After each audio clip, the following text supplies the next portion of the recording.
Shalom, selamat pagi, selamat menikmati hari baru, hari karunia Tuhan hari ini, hari Kamis tanggal 6 Maret 2025.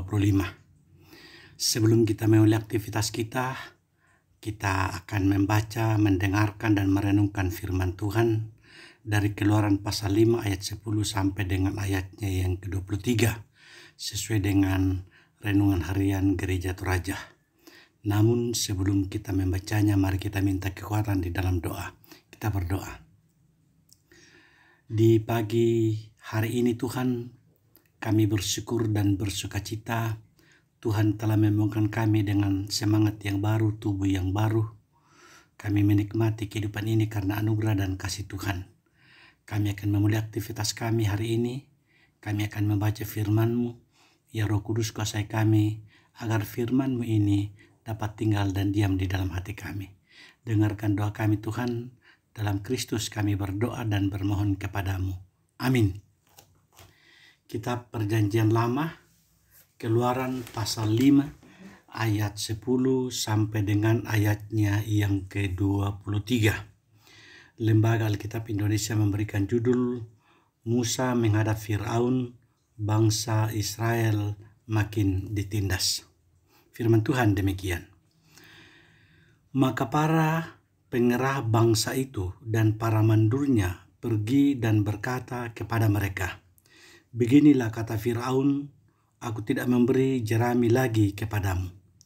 Pergilah kamu sendiri mengambil jerami di mana saja kamu mendapatnya, tetapi pekerjaanmu sedikit pun tidak boleh kurang."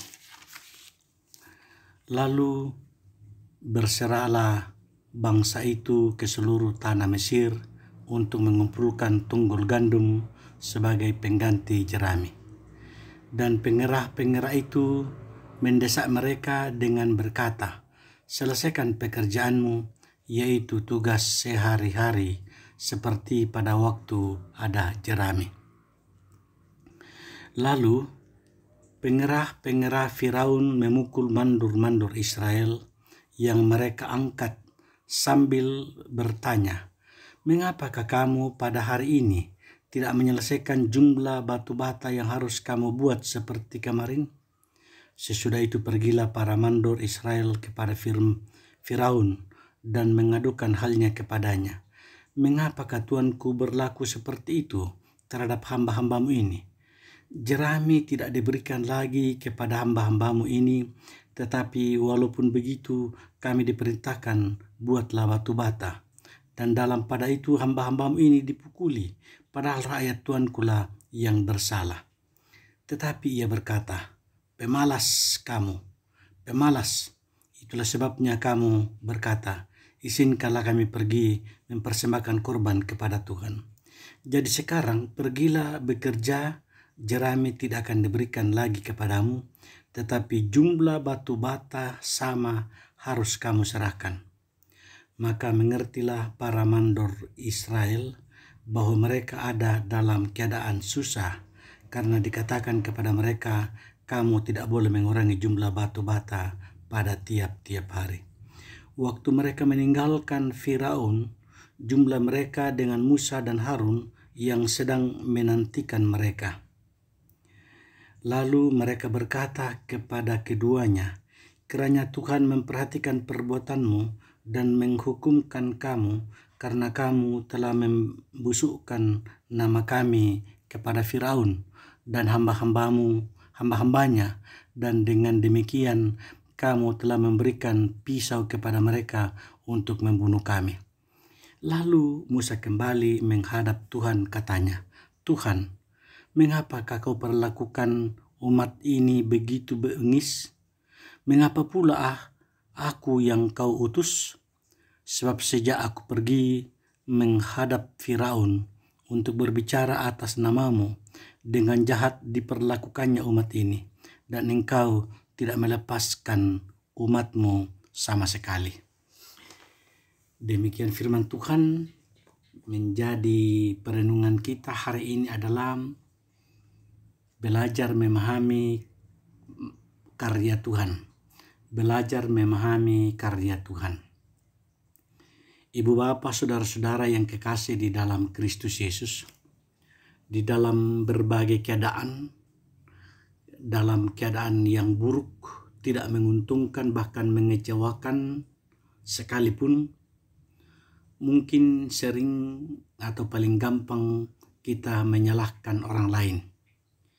Bukankah kita sering kali sama seperti orang Israel di Mesir ketika mereka mengalami tekanan dari Firaun dengan tidak diberikan jerami, namun hasilnya harus tetap sama ketika mereka mendapat jerami. Akhirnya mereka bercungut-cungut dan menyalahkan Musa dan Harun, abdi Allah. Firman Tuhan dari Keluaran pasal 5 ayat 22 sampai dengan ayatnya yang ke-23. Lalu Musa kembali menghadap Tuhan, katanya, "Tuhan, mengapakah kau perlakukan umatmu ini begitu bengis? Mengapa pula aku yang kau utus? Sebab sejak aku pergi menghadap Firaun untuk berbicara atas namamu, dengan jahat diperlakukannya umatmu ini, dan engkau tidak melepaskan umatmu sama sekali." Tuhan memang sering kita persalahkan atas segala yang terjadi pada kita, khususnya dalam hal yang tidak kita kehendaki. Tidakkah Musa sendiri ingat bahwa maksud Tuhan adalah untuk menyelamatkan umat Israel dari perbudakan?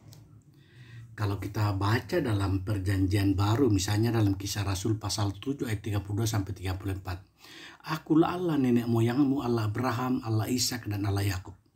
Maka gemetarlah Musa dan ia tidak berani lagi melihatnya. Lalu firman Allah kepadanya, "Tanggalkanlah kasutmu dari kakimu, sebab tempat di mana engkau berdiri itu adalah tanah yang kudus. Aku telah memperhatikan dengan sungguh kesengsaraan umatku di tanah Mesir, dan aku telah mendengar keluh kesah mereka, dan aku telah turun untuk melepaskan mereka. Karena itu, marilah, engkau akan kuutus ke tanah Mesir." Ibu bapak, saudara-saudara, oleh karena mendengarkan kemarahan orang Israel, maka Musa ganti mempersalahkan Tuhan. Tidakkah kita sadari rancangan Tuhan jauh lebih besar, jauh lebih baik daripada rancangan kita? Dan memang kadang kita tidak mampu menyelami karya Tuhan, tidak mampu memahami maksud Tuhan dalam hidup kita. Mengapa Tuhan memberi masalah? Mengapa Tuhan memberi problema? Mengapa Tuhan memberi anak-anak yang sulit?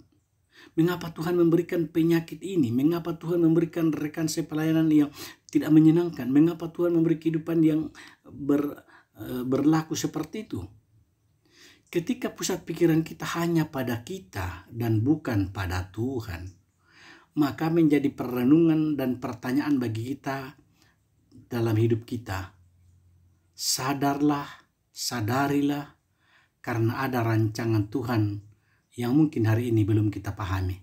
Karena itu, ibu bapak, saudara-saudara, apapun yang terjadi, apapun masalah kita, apapun pergumulan itu, bertekunlah menantikan jawaban Tuhan sambil terus percaya kepadanya. Amin. Mari kita berdoa. Ya Tuhan, Bapa yang rahmani dan rahimi, Bapa yang kami sembah di dalam Kristus Yesus, terima kasih firman-Mu Engkau perdengarkan bagi kami. Kami berdoa untuk segenap umat Tuhan, karena Tuhan memberkati kami agar kami boleh beraktivitas dalam rumah tangga kami, dalam pekerjaan kami, dalam setiap langkah hidup kami. Kami percaya Tuhan tidak akan pernah meninggalkan kami. Kami berdoa untuk para lansia, orang tua yang tidak berdaya karena keterbatasan secara fisik. Tuhan tolonglah dan kasihanilah agar mereka boleh menikmati kuasa, kasih, rahmat, dan berkat Tuhan. Kami berdoa untuk saudara-saudara kekasih kami yang sedang bergumul karena sakit, baik yang dirawat di rumah sakit maupun dirawat di rumah. Atau saudara-saudara kekasih kami yang terpenjara, saudara-saudara kekasih kami yang bergumul karena persoalan ekonomi, karena pekerjaan, karena persoalan rumah tangga, dan persoalan apapun yang terjadi dalam kehidupan kami. Kami percaya Tuhan pasti menolong, mengasihi, dan memberkati kami, bangsa dan negara kami yang tercinta ini. Kami berdoa untuk pemerintah kami dari tingkat pusat, dari presiden sampai ke pelosok-pelosok. Kami berdoa secara khusus untuk daerah kami, Tanah Toraja. Kami berdoa untuk pemerintah kami, bupati, wakil bupati, sampai kepala RT, kepala lingkungan, agar Engkau memakai mereka sebagai saluran berkat-Mu untuk mengatur menata bangsa, agar kami hidup berbangsa dan bernegara dengan baik. Nama-Mu dimuliakan, dimasyurkan. Dengarkan doa kami, berkati aktivitas kami, pekerjaan kami hari ini, karena kami berdoa kepadamu, kami meminta kepadamu, di dalam Kristus kami bermohon. Amin. Selamat beraktivitas, semoga Ibu Bapa senantiasa dalam lindungan dan penyertaan Tuhan. Roh Kudus pasti menolong kita. Amin.